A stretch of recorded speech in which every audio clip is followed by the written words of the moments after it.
Reka subire ndabaha ikaze mwese nshuti banywanyi bacu mukunda kandi mugakurikira amakuru n'ibiganiro dutambutsa kuri chaîne yanjye imwe Rudende ya Isange TV, chaîne ibashikiriza amakuru ndetse n'ibiganiro biba bigezweho kandi biba byakora amatohoza mu rurimi rw'ikirundi. Reka twihute cyane turabire hamwe mu makuru yacu na cyane ko biriko biravugwa ngaha muri politike y'u Burundi, aho rero umukuru w'igihugu cy'u Burundi Evariste Ndayishimiye ndetse no umukuru w'igisirikare cy'u Burundi Prime Niyongabo icuka kibicasubiye kuduga ndetse intambara ishobora kwaduka mu Burundi. Ni mu gihe kandi ibihangange bya CNDD FDD vyongeye guhaguruka harimo nka General Prime Niyongabo, General Gervais Ndirakobuca, Xaveriano Ndikuriyo uramutse umugambwe CNDD FDD ndetse n'ibindi bihangange byose byo mu butegetsi na cyane ibiri mwirage rya Petero Nkurunziza bikavuga ko Ndayishimiye bimurambiwe ku butegetsi. Nyuma yuko President Ndayishimiye afashe ingingo uko agomba kongera kohereza abasirikare muri Republika Iharanira Demokarasi ya Kongo, ariko Prime Niyongabo uramutse igisirikare cy'u Burundi akavyanka akamurahira akarengo kavuga ko adashobora kongera kohereza abasirikare muri Kongo uko ahubwo bagomba gucungera umutekano wo mu gihugu. Prime Niyongabo rero kuri ubu ngubu icuka kibicaduze hagati y'intambara ashobora kwaduka ndetse abajenero bahagurutse cyane bose bariko bariyamiriza ibya Petero bya President Evariste Ndayishimiye bakavuga ko batamushaka. Amakuru dufise rero nuko intambara yasuye kuba mbi kudeta ya Mose mu Burundi ndetse kuri ubu biko biranuganirwa ko President Ndayishimiye yo bafashe indege agira ahungire mu gihugu ucu Ubufaransa nk'uko amakuru ku rubuga abishikiriza. Reka dusimbire mu yandi makuru kandi kubiriko biravugwa ku kimenyesha makuru ca Ejo Heza turabiramye ku bijanye n'urusobe rw'iminyura gihugu, aho rero ari umukenyuro ukunze gukoreshwa n'ibihangange kw'isi muri politike y'ubwenge ndetse buhanitse bene agatwe gato bataha bazunguriwe. Umukuru w'igihugu c'u Burusiya Vladimir Putin yashikiriye ubutegetsi mu mwaka wa 2000 inyuma y'intangwa ry'imihoho rya Boris Eltsine. Putin akaba kandi yari asanzwe hari umushikiranganje wa mbere muri uwo mwaka nyene haciye haba amatora Putin arayatsinda amaze ibiringo bibiri kuva muri 2000 gushika 2008. Vladimir Putin yaciye arekura ubutegetsi haca hatwara Dmitry Putin asubira kuba umukuru w'ubushikiranganje wa mbere. Medvedev amaze ikiringo ciwe c'imyaka 4 mu mwaka wa 2008 gushika 12 Putin yaciye asubira kwitoza agaruka kuba umukuru w'igihugu gushika uwo munsi. Iryo korosi uhengama gushika ugarutse aho uvuye woba ari wo mukenyuro wakoreshejwe aho hakurya mu gihugu ca Kongo.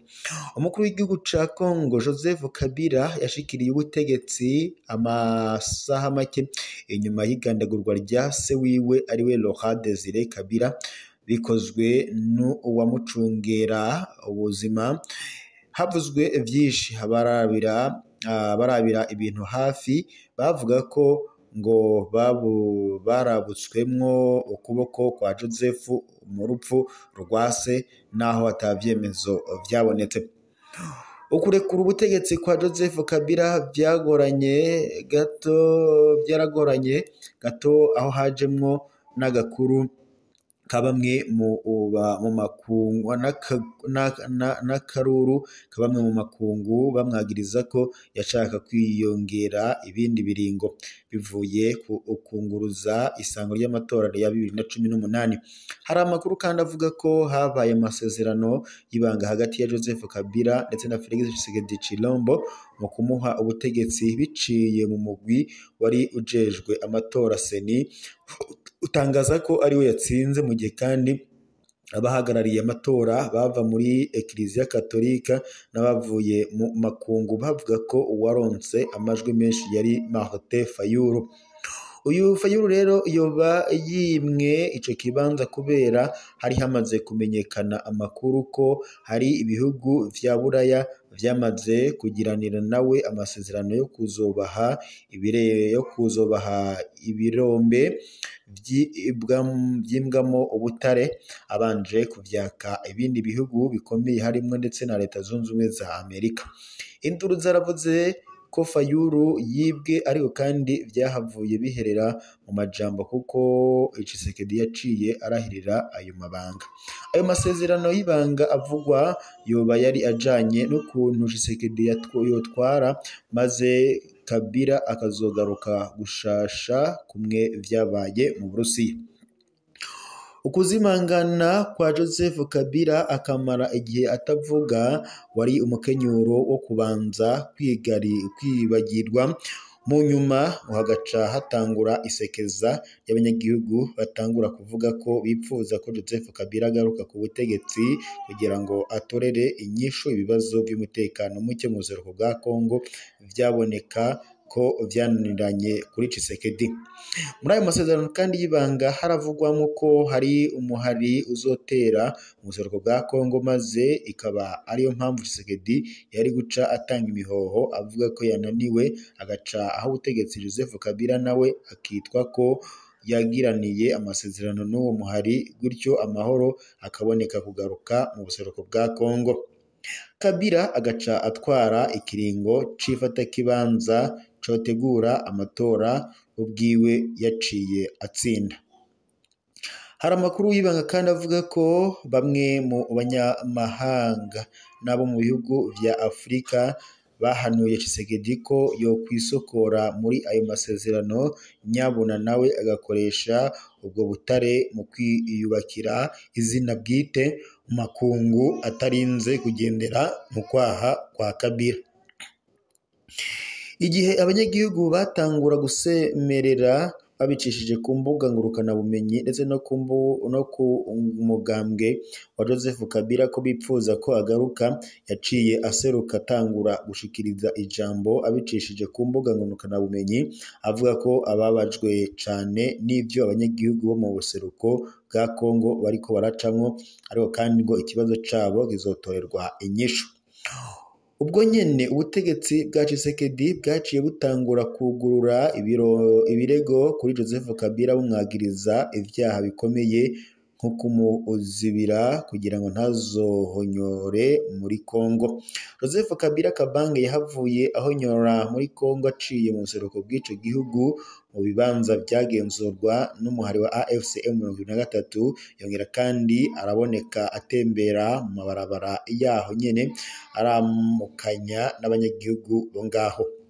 Ayandi makuru y'ibanga twarose avuga ko Joseph Kabila Kabange afise abayoboke injojo n'injojo mu nzego zose z'igihugu, Tshisekedi akikujwe n'abayoboke ba Joseph Kabila.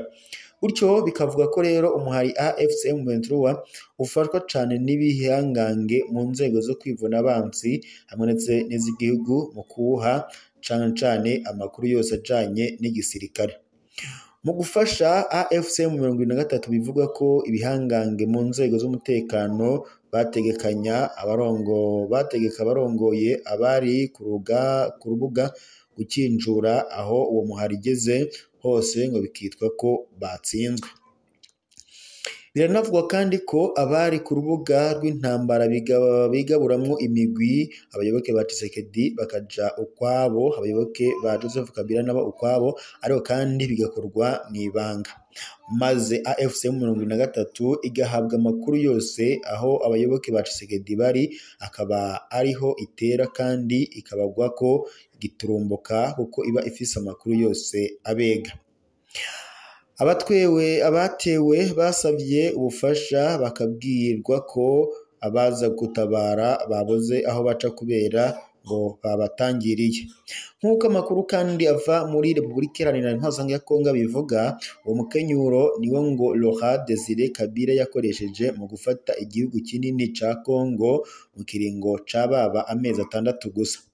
Ibihangange mu nzego z'umutekano byari bimaze gutegura abarongoye amakambi ya gisirikare aho umuhari wa Laurent Desire Kabila washika bashusha nk'abagwana bagaca bishikana nk'abatsinzwe. Uwishikanye agaca amenyesha utarashika ko ibara ryaguye ngo abarwanyi bamufashe kandi ngo bafise inguvu zikomeye, ariko kandi ngo wishikanye ataco bakugira. Ubutegetsi bwa Tshisekedi bumaze kumenya ayo makuru bwaciye butangura guta muri yompi abategetsi batandukanye bo mu nzego z'umutekano no kwivuna abansi bivuga ko bayoboka Kabila bakagiriza guhemukira igihugu. Tubibutse ko Joseph Kabila ari inshuti idasanzwe n'igihugu kibanyi cy'u Rwanda ndetse na Repubulika ya Tanzania n'Ubuganda hamwe ndetse n'u Burundi. Mu ibanga ntangere biravugwa ko mu bihugu vya Afurika vyongoreye Tshisekedi ko atorekura ubutegetsi harimwo igihugu c'Ubuganda bivanye nuko ngo habaye gucanamwo n'indongozi z'igihugu kibanyi bapfuye ibibanza ku meza y'iteka y'isi. Abategetsi b'Ubuganda bagirije igihugu kibanyi ko ngo boba barateye intambwe mu vyubahiro Ubuganda ngo bugatsisha butabigishijwe inama kandi aribwo bwari umuhetsi w'ico gihugu kibanyi. Iyo ntambwe ikomeye abategetsi b'u Rwanda bateye ngo boba bayikesha ubukerebutsi no ubutwari berekanye mu kubungabunga neza utwuzango twava mu bihugu bibanyi tugenewe ibihangange bitwara kw'isi.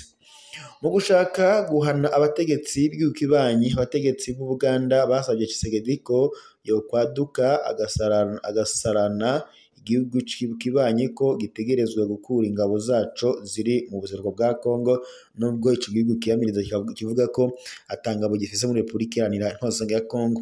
Ayo makuru Tshisekedi yahawe na bamwe mu bategetsi b'u Buganda bamaze gukura ababo muri umuhari AFC M23 wasigaye witirirwa igihugu kibanyi cy'u Rwanda, nubwo u Rwanda rudahengeshanya kubagana rwivuye inyuma. Mugabo kandi n'ubundi abategetsi bafise Kabila n'abayoboke biwe muri Kongo baguma ari umuhari, niho kandi abategetsi b'u Buganda baca basaba Tshisekedi ko atohirahira ngo aho ubutegetsi Joseph Kabila Kabange.